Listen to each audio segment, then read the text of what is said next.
ਮੈਨੂੰ ਸਹੀ ਮਿਲ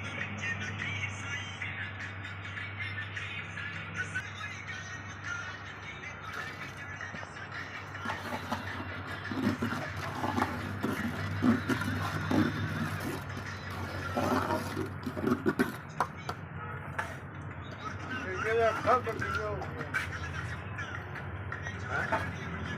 ਗਈਆਂ ਕੀ ਹੋਇਆ ਬਾਹਰ ਚੜ ਗਿਆ ਆਹ ਅੱਖਾਂ ਵੇਖ ਚਿੱਟੀਆਂ ਹੋ ਗਈਆਂ ਹੈ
ਮਾਨੀ ਨੂੰ ਲਾਲ ਕਰੀਏ ਚਾਹ ਤੇ ਗਰਮੀ ਬੜੀ ਏ ਤੇ ਗੋਟੀਆਂ ਪਕਾ ਲਈਏ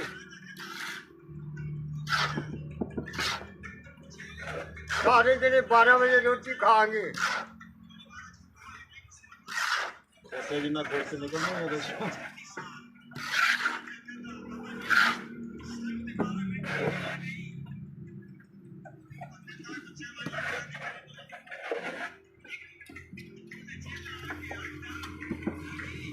आलू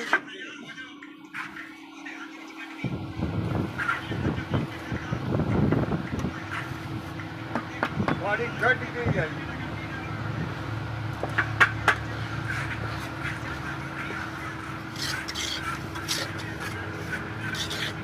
मानी आगे खाएंगे नाले दुध का पीने उठे नारा पिया मंगदियां ने पता लग जाएगा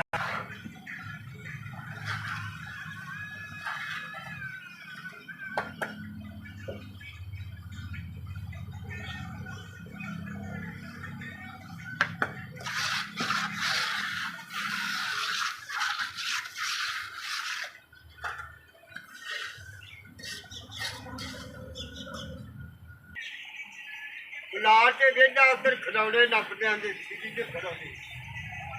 हाँ चल हाँ